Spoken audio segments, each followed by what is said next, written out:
Welcome to another episode of Frame by Frame, a series dedicated to the craft of filmmaking. I'm going to stand by two beliefs. First, Logan is the best Marvel movie ever. Second, Hugh Jackman must hold the land speed record for fastest actor over 40. That, fastest human ever. But allow me a moment to gush. Logan is the perfect intersection of innovation, acting, story, and action.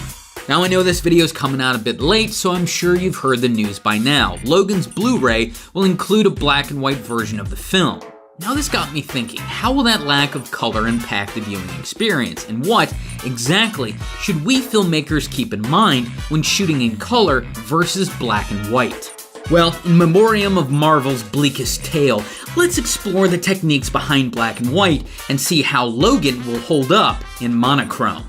Okay, so there's a few rules to follow when shooting black and white. First, use contrast. In black and white, you can't create contrast with color, so you've got to do it with light. This shot of Jackman hitting the bottle is a great example of how to do just that. Jackman stands in the foreground, barely lit. The background he's blocked against, however, is much brighter. This difference in light values creates contrast. It also adds depth to this image by visually separating the foreground and background. Here, we've got Jackman brooding in front of a window. Contrast is created the same way as before, by stacking a dark subject against a bright background. But the reverse works just as well.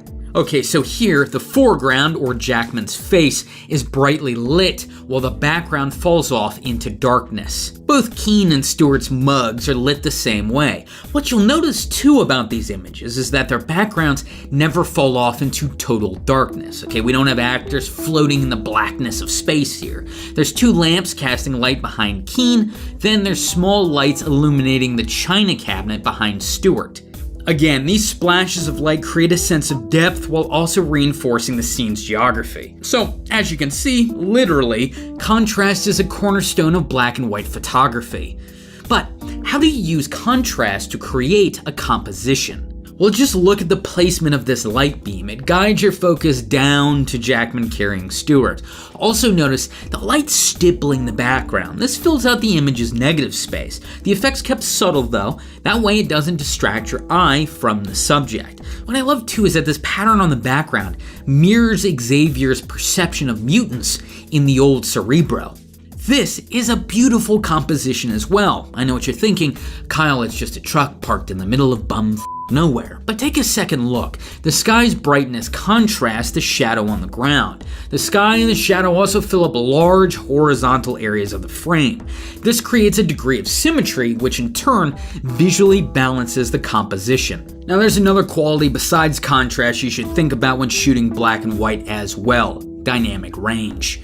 The term refers to the difference between the brightest and darkest values in an image. Black is on one end of the spectrum, white on the other. Shades of gray lie in between. The greater variety of gray shades in an image, the more dynamic range it has. Now, thematically dark movies like Logan tend to use a lot of contrast. If you want a less severe look, however, you'll want a wider dynamic range. This landscape shot from Logan showcases just that. There's both ends of the spectrum represented here. There's a clean white, the sun, and a clean black, the ridge side. Then there's all these gray shades populating the desert below. Don't be intimidated though. Composing shots with a wide dynamic range might seem complicated. I mean, after all, you're working with way more shades than you do in a contrast-heavy image. The key, though, is to thoughtfully place your clean whites and blacks. These are the areas that will draw your viewer's attention first, so you can use these values to guide your viewer's eyes through your compositions.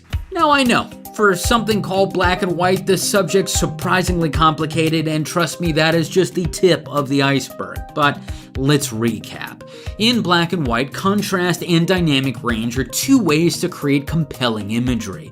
A filmmaker should also use their clean blacks and whites to direct focus through their frames. Now, I am sure director James Mangold and his DP John Matheson have forgotten more than I will ever know about black and white. They also know something else, that even comic book fans have had enough with a big budget superhero CGI walkathons.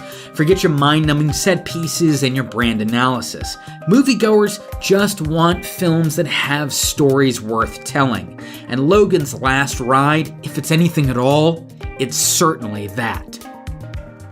Thank you for watching, ladies and gentlemen, and make sure to subscribe to this channel, Film Theory, for more fantastic film-related content. If you'd like to check out more Frame by Frame, click the frame to the left. Or if you'd like to check out a Film Theory episode, click the frame to the right. And until next time, my name is Kyle, and this has been Frame by Frame.